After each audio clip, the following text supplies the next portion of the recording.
দেশে ফিরতে সপরিবারে লন্ডনের হিথ্রো বিমানবন্দরে তারেক রহমান। বাংলাদেশ সময় রাত 12:15টায় ছাড়বে ফ্লাইট। রাজস্বিক গণসংবর্ধনায় প্রস্তুত বিএনপি।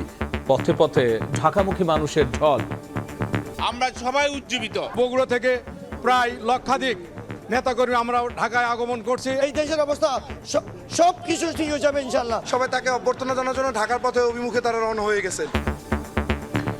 তারেক রহমানের 3 দিনের কর্মসূচি প্রকাশ বিএনপির। দলের চাহিদা অনুযায়ী সব ধরনের নিরাপত্তা সহায়তা দিচ্ছে সরকার।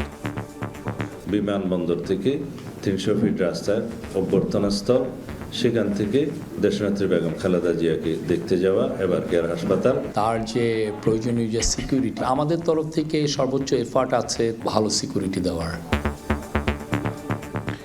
দেখছিলেন প্রধান শিরোনাম। রাত 11টার সময় সঙ্গে আছি আমি গোলাম রাব্বি। এবার অন্যান্য শীর্ষ সংবাদ। শরিকদের আরো 9 আসন ছাড়ল বিএনপি। ব্রাহ্মণবাড়িয়ায় সাকি, পটুয়াখালীতে নূর। দলটিতে যোগ দিলেন ববি হাজ্জাজ। লড়বেন ঢাকা 13 আসনে। দলীয় নির্দেশনা না মানলে ব্যবস্থা। আচরণবিধি লঙ্ঘনের অভিযোগ জামায়াতের। ভোট কেন্দ্রে সিসিটিভি ক্যামেরা স্থাপনের পরামর্শ। সময় মতো নির্বাচন হবে কিনা শঙ্কা এনসিপির। ইসির সক্ষমতা নিয়ে প্রশ্ন। রামপুরায় 28 জনকে হত্যা মামলায় সেনা ও পুলিশ কর্মকর্তাদের বিচার শুরুর আদেশ। সাবেক ডিএমপি কমিশনার হাবিব সহ 11 জনের বিরুদ্ধে অভিযোগ দাখিল। এবং রাজধানীর মগবাজারে ফ্লাইওভার ছোড়া হলো ককটেল। বিস্ফোরণে প্রাণ গেল যুবকের। স্বজনের আহাজারি, জড়িতদের বিচার দাবি।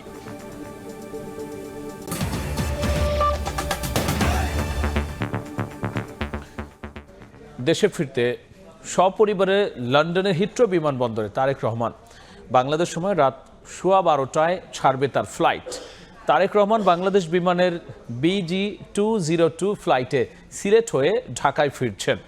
বোয়িং উড়োজাহাজে পরিচালিত এই ফ্লাইট আগামীকাল সকাল 9:55 সিলেটের ওসমানী আন্তর্জাতিক বিমানবন্দরে অবতরণ করার কথা রয়েছে। সেখানে 1 ঘন্টার গ্রাউন্ড টার্ন অ্যারাউন্ড শেষে সকাল 10:55 ঢাকার উদ্দেশ্যে রওনা হয়ে 11:55 হযরত শাহজালাল আন্তর্জাতিক বিমানবন্দরে পৌঁছানোর সূচি নির্ধারিত রয়েছে। তারেক রহমানের সঙ্গে দেশে ফিরতে পেরে উচ্ছ্বসিত তার সফর সঙ্গীরা। দেশে ফিরে জনগণের আশা আকাঙ্ক্ষা পূরণ করবেন বলে প্রত্যাশা তাদের।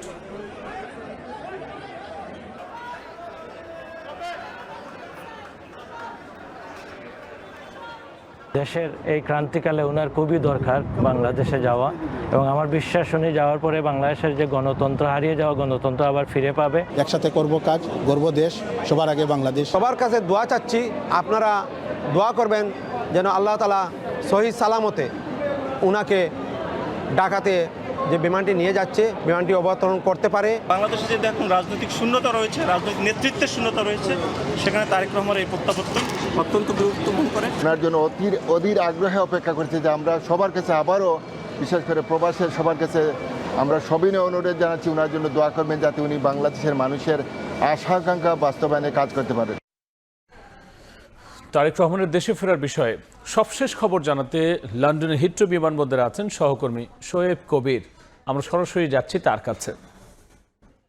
বিএনপির ভারপ্রাপ্ত চেয়ারম্যান তারেক রহমান কিছুক্ষণ আগেই লন্ডনে আসছেন। সময় 4:20 লন্ডন হিথ্রো বিমানবন্দরের 4 নম্বর টার্মিনালের ডিপার্চার লাউঞ্জ সেটি অতিক্রম করেছেন। তিনি বর্তমানে বোর্ডিংয়ের অপেক্ষায় রয়েছেন এবং তার যে বিমান সেটি 6:15 লন্ডনের থেকে বাংলাদেশের উদ্দেশ্যে সেটি ছেড়ে যাবেন। এবং তার সফরসঙ্গী হিসেবে আমরা দেখেছি তার পরিবারের যে 3 সদস্য রয়েছেন, সহধর্মিণী জোবাইদুর রহমান এবং কন্যা জাইমা রহমান, পাশাপাশি তার যে বন্ধু সৈয়দ মহিউদ্দিন আহমেদ, কামাল উদ্দিন এবং সাদেক শিবলি সহ মোট 8 জনের সফরসঙ্গী এক তালিকা আমরা পেয়েছি এবং তারাই যাচ্ছেন। তার সাথে পাশাপাশি যুক্তরাজ্য বিএনপির যে দীর্ঘদিনের দেড় যুগের যে তার রাজনৈতিক যার নেতাকর্মী রয়েছেন তাদের অনেকেই কিন্তু আজকের এই ফ্লাইটে যাচ্ছেন তারেক রহমানের সাথে। এই যে ঐতিহাসিক একটি আবেগঘন একটি স্বদেশ প্রত্যাবর্তন, এই স্বদেশ প্রত্যাবর্তনের সাক্ষী হওয়ার জন্য আমরা দেখেছি যে অনেক নেতাকর্মীই কিন্তু এই ফ্লাইটে যাচ্ছেন। এর আগে কিন্তু যে গেল 16 ডিসেম্বর বিএনপি ভারপ্রাপ্ত চেয়ারম্যান তারেক রহমান যে যুক্তরাজ্যে বিএনপির উদ্যোগে আয়োজিত বিজয় দিবসে তিনি নেতাকর্মীদের এই বিমানবন্দরে আসার জন্য তিনি মানা করছেন। সেই কারণে লোকজন সেই ধরনের হয়নি। তারপর আমরা দেখেছি বিপুল সংখ্যক নেতাকর্মী যারা এসেছেন। আমরা দেখেছি যে নেতাকর্মীরা বিদায় বেলায় কিন্তু খুব আবেগপ্রবণ হয়ে গেছেন এবং তারেক রহমান কিন্তু হাত নাড়িয়ে ঠিক ডিপার্চার সীমা যে লাউঞ্জ সেটি অতিক্রম করার সময় কিন্তু তিনি হাত নাড়িয়ে কিন্তু নেতাকর্মীদের তিনি অভিবাদন জানান এবং তিনি বিদায় নেন তিনি। এবং বিদায় বেলা তাকে খুব আবেগ আপ্লুত তাকে মনে হয়েছিল আমরা দেখেছি। এবং এই যে বিদায় কিন্তু বাংলাদেশ নেতাকর্মীরা মনে করছেন এই বিদায় কিন্তু বাংলাদেশের ও গণতন্ত্রের জন্য একটি মাইলফলক হয়ে দাঁড়াবে, একটি ইতিহাসের সাক্ষী হয়ে দাঁড়াবে বলে আমরা মনে করছি। এবং যে সবচেয়ে যে তথ্য সেটি এই বিমান প্রথমে সিলেট যাবেন, এরপরে তিনি আজ বাংলাদেশ স্থানীয় সময় 11:40 দিকে তিনি ঢাকায় গিয়ে অবতরণ করবে এবং সেখানে অবতরণ করার পরে সেখানে তিনি 300 ফিটে যে অনুষ্ঠান রয়েছেন সেখানে তিনি বক্তব্য রাখবেন এবং পাশাপাশি কিন্তু এরপরে তিনি তার মা রয়েছেন এবং তাকে দেখার জন্য তিনি এভারকেয়ার হাসপাতালে যাবেন। এই ছিল সব। আমরা সরাসরি ছিলাম লন্ডনের হিথ্রো বিমানবন্দরে। এদিকে বিএনপির ভারপ্রাপ্ত চেয়ারম্যান তারেক রহমানের স্বদেশ প্রত্যাবর্তন উপলক্ষে প্রস্তুত গণসংবর্ধনার মঞ্চ কড়া নিরাপত্তা ব্যবস্থায় শেষ পর্যায়ের পর্যবেক্ষণ চলছে। শীত উপেক্ষা করে তারেক রহমানকে বরণ করে নিতে জুলাই 36 এক্সপ্রেসওয়েতে উৎসব মুখর অবস্থান নেতাকর্মীদের। ঐতিহাসিক ক্ষণের সাক্ষী হতে ঢাকামুখী মানুষের ঢল নেমেছে। রাত পেরোনোর অপেক্ষা, শীতের ঠান্ডা হাওয়া উপেক্ষা করে নেতাকর্মীদের স্লোগানে মুখর রাজধানীর জুলাই 36 এক্সপ্রেসওয়ে। ভারপ্রাপ্ত চেয়ারম্যান তারেক রহমানের স্বদেশ প্রত্যাবর্তনে বিএনপিতে বইছে উৎসবের জোয়ার। প্রস্তুত গণসংবর্ধনা মঞ্চ, ব্যানার ফেস্টুনে ছেয়ে গেছে পুরো এলাকা। শেষ মুহূর্তে সতর্ক অবস্থান বজায় রাখার পাশাপাশি খতিয়ে দেখা হচ্ছে আইন শৃঙ্খলা পরিস্থিতি। তারেক রহমানকে বরণ করে নিতে দেশের বিভিন্ন প্রান্ত থেকে আসতে শুরু করেছেন দলীয় কর্মী সমর্থকদের পাশাপাশি সাধারণ মানুষও। ইতিহাসের সাক্ষী হতে চান তারা। 17 বছর প্রতীক্ষার অতিক্রম করে কালকে আমাদের এখানে 12টার মধ্যে আমাদের নেতা আসতেছে। এটা আমাদের খুবই আনন্দের ব্যাপার। এটা শুধু আমাদের না, সমগ্র বাঙালি জাতির জন্য একটা আনন্দের এবং উৎসবের দিন। আগামী কালকে বাংলাদেশের মধ্যে সর্বোচ্চ স্মরণীয় দিন হয়ে থাকবে নেতাকর্মীর মাঝে। বিএনপি, খালি বিএনপি না, উনি সারা বাংলাদেশে আপামর জনতার কাছে উনি কালকে একটা ইতিহাস হয়ে থাকবে। তৃণমূলের নেতাকর্মীরা মনে করেন শুধু দল নয়, ভারপ্রাপ্ত চেয়ারম্যানের আগমন সারা দেশে সাধারণ মানুষের কাছে পৌঁছে দেবে ইতিবাচক বার্তা, যা সুগম করবে নির্বাচনে জয়ের পথ। মানুষ 17 বছর নির্যাতন নিপীড়ন সহ্য করে এই নেতার জন্য আজকের এই দিনের জন্য অপেক্ষা করেছে। শুভ দিন, আজকে আমাদের খুশির দিন। তারেক রহমান আসছে, সারা বাংলাদেশ কাঁপছে। এদেশের সর্বস্তরের গণমানুষের একটা প্রত্যাশা তার কাছে রয়ে গেছে, যা আগামী দিনে তার মাধ্যমে এই দেশে গণতন্ত্র পুনঃপ্রতিষ্ঠিত হবে। 25 ডিসেম্বর বেলা 11:30টায় হযরত শাহজালাল আন্তর্জাতিক বিমানবন্দরে তারেক রহমানকে বহনকারী বিমান অবতরণের মধ্য দিয়ে বিএনপি নেতাকর্মীদের দীর্ঘ প্রতীক্ষার অবসান হবে। মুরসালিন হক জুনায়েদ, সময় সংবাদ, ঢাকা। এই মুহূর্তে রাজধানীর জুলাই 36 এক্সপ্রেসওয়েতে আছেন সহকর্মী মুরসালিন হক জুনায়েদ। সরাসরি যাচ্ছি তার কাছে। দীর্ঘ 17 বছর পর বাংলাদেশের উদ্দেশ্যে ইতিমধ্যে লন্ডনের হিথ্রো বিমানবন্দর থেকে রওনা হচ্ছেন বিএনপি ভারপ্রাপ্ত চেয়ারম্যান তারেক রহমান এবং তার সাথে তার স্ত্রী এবং কন্যা রয়েছেন সঙ্গে। এই মুহূর্তে যেই জায়গাটিতে মূলত বিএনপির ভারপ্রাপ্ত চেয়ারম্যান তারেক রহমান তিনি একই সাথে তার দলীয় নেতাকর্মী এবং দেশবাসীর উদ্দেশ্যে যেই ধন্যবাদ বা কৃতজ্ঞতা সূচক যেই বক্তব্যটি দিবেন এককভাবে রাজধানীর জুলাই 36 এক্সপ্রেসওয়ে এই অংশটির যেখানে মঞ্চ তৈরি করা হয়েছে সেই জায়গাটিকে ঘিরে কিন্তু গেল কয়েকদিনের মতো আজ একদম বলা চলে যে শেষ প্রহর চলছে এবং শেষ প্রহরেও দেশের নানা প্রান্ত থেকে নেতাকর্মীরা এখানে জড়ো হয়েছেন। তারা উত্তরের এই কনকনে যে ঠান্ডা বাতাস তার মধ্যেও কিন্তু তারা নিজেদের সতেজ রাখার চেষ্টা করছেন। তারা দলবদ্ধভাবে হয়ে এসেছেন এবং সেখানে তারা নানা ধরনের স্লোগান দিচ্ছেন। জিয়াউর রহমান, বেগম খালেদা জিয়া এবং তারেক রহমানকে কেন্দ্র করে দলের যেই মূল যে স্লোগানগুলো রয়েছে সেগুলোকে তারা স্লোগানে তারা নিজেদেরকে কিন্তু উজ্জীবিত করার চেষ্টা করছেন। পাশাপাশি এখানে যে নেতাকর্মীরা রয়েছেন তাদের সাথে নানা ধরনের প্রশ্ন নিয়ে যাওয়া হয়েছে এবং সব ধরনের প্রশ্নই আসলে তারা যেটি বলছেন যে এত লম্বা সময় ধরে যেই নির্যাতন নিপীড়ন চলেছে এই বিএনপির নেতাকর্মীদের উপর থেকে সার্বিকভাবে পুরো দলটির উপরেই, সেই জায়গা থেকে তারা নতুন করে এক ধরনের উজ্জীবিত হচ্ছেন এই ভারপ্রাপ্ত চেয়ারম্যানের 17 বছর পর বাংলাদেশের আগমনের প্রেক্ষিতে। এবং একই সাথে আগামী নির্বাচনকে কেন্দ্র করে বিএনপির যে 31 দফা কর্মসূচি রয়েছে এবং দেশ সারা রাষ্ট্র গঠনের জন্য যেভাবে পরিকল্পনাগুলো করা হয়েছে সেগুলো বিএনপির ভারপ্রাপ্ত চেয়ারম্যান বাংলাদেশে অবস্থানকালীন সময়ে বিএনপি নেতাকর্মীরা আরও অনেক বেশি গতিতে সেই বিষয়গুলো নিয়ে কাজ করার প্রত্যাশা তারা জানিয়েছেন। এবং নির্বাচনে বিএনপির যে বিজয় সে ব্যাপারেও কিন্তু এখানকার তৃণমূলের যে নেতাকর্মীরা রয়েছেন তারা বেশ বলা চলে যে আত্মবিশ্বাসী এইভাবে।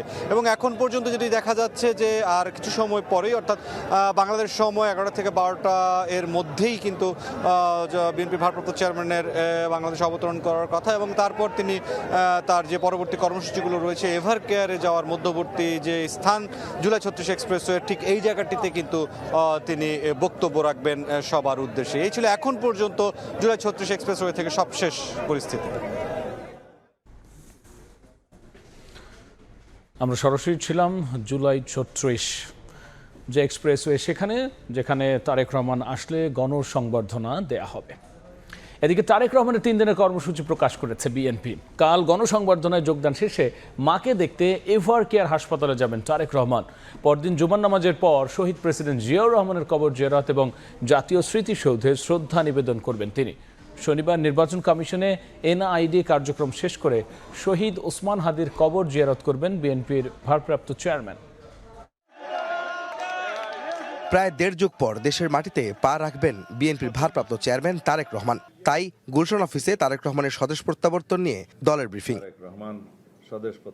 দলটির স্থায়ী কমিটির সদস্য সালাউদ্দিন আহমদ জানালেন 25 তারিখ বিমানবন্দর থেকে রাজধানীর 300 ফিটে গণসংবর্ধনায় যোগ দিয়ে দেশবাসীর উদ্দেশ্যে সংক্ষিপ্ত ভাষণ দেবেন তারেক রহমান। এরপর এভারকেয়ারে চিকিৎসাধীন মা বেগম খালেদা জিয়াকে দেখতে যাবেন তিনি। সেখান থেকে ফিরবেন গুলশানের বাসভবনে।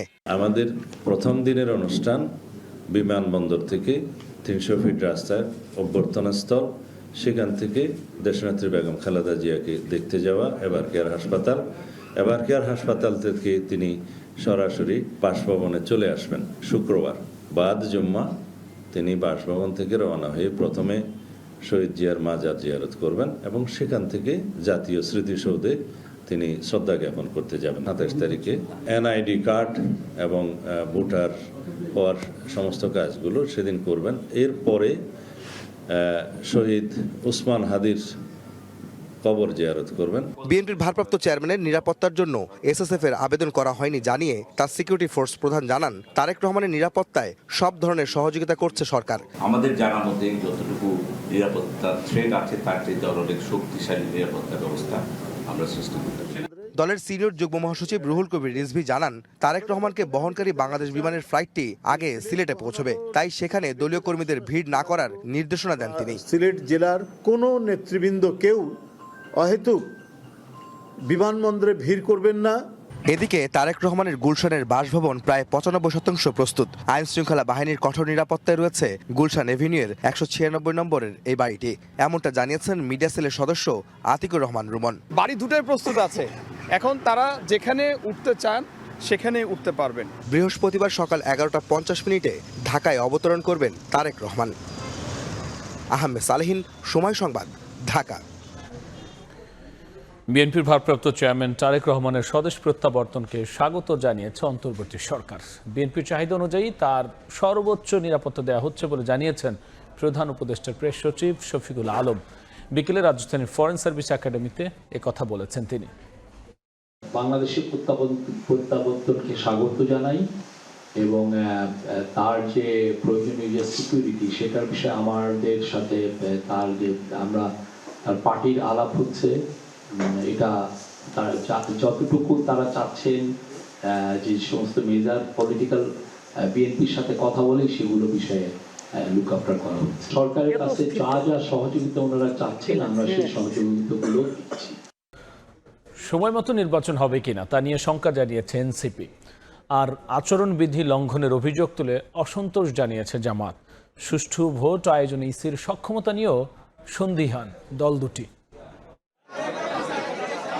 নির্বাচন সামনে রেখে আইনশৃঙ্খলা পরিস্থিতি নিয়ে উদ্বেগ কাটছে না রাজনৈতিক দলগুলোর। বুধবার দুপুরে নির্বাচন ভবনে সিইসির সঙ্গে বৈঠকে আবারও উদ্বেগ জানিয়েছে এনসিপির প্রতিনিধি দল।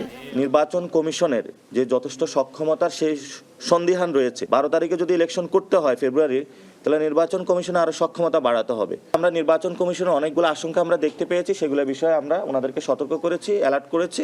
বিকেলে সিইসির সঙ্গে দেখা করে আচরণবিধি লঙ্ঘনের অভিযোগ করেছে জামায়াতে ইসলামী। বড় একটি দলের পক্ষ থেকে বিভিন্ন ধরনের কার্ড, এক একটা কার্ডে এত হাজার এত লাখ টাকা পাবেন, এই ধরনের অনেকগুলো ওয়াদা করছেন, যেটা নির্বাচন বিধির অর্থাৎ আচরণ বিধির সুনির্দিষ্ট খেলাফ আমরা বলেছি। এই ব্যাপারে ওনাদেরকে পদক্ষেপ নেওয়ার জন্য আমরা বলেছি, জনমনে যাতে আস্থা থাকে যে 12 তারিখের নির্বাচনটা সুষ্ঠু, সুন্দর এবং সব দিক থেকে একটা উৎসবমূলক নির্বাচন হবে। পরে ইসি সচিব জানান, প্রবাসী ভোটারদের নিবন্ধনের সময় 31 ডিসেম্বর পর্যন্ত বাড়ানো হয়েছে। নিবন্ধনের সময়সীমা 25শে ডিসেম্বর পর্যন্ত নির্ধারিত ছিল, এটা আমরা এক্সটেন্ড করে 31শে ডিসেম্বর পর্যন্ত নির্ধারণ করা হয়েছে। আরও জানান, আগামী শনিবার সরকারি বেসরকারি ব্যাংকের সব শাখা খোলা রাখতে বাংলাদেশ ব্যাংকে চিঠি দিয়েছে ইসি। কাউসারা চৌধুরী কুমু, সময় সংবাদ, ঢাকা। বড়দিন উপলক্ষে রাজধানী সহ সারা দেশে চলছে শেষ মুহূর্তের প্রস্তুতি। ঢাকার গির্জাগুলো সাজানো হয়েছে রঙিন আলো আর ক্রিসমাস ট্রিতে। 25 ডিসেম্বর মধ্যরাত থেকে শুরু হয়ে যাবে বড়দিনের মূল আয়োজন। বড়দিন ঘিরে শহরের 5 তারকা হোটেলগুলো সেজে উঠেছে বাহারি আলোকসজ্জা আর ঝাড়বাতিতে। বড়দিন মাথায় রেখে গির্জা ও আশপাশের এলাকায় নিরাপত্তা ব্যবস্থা জোরদার করা হয়েছে। কাজ করছে আইন শৃঙ্খলা বাহিনীও।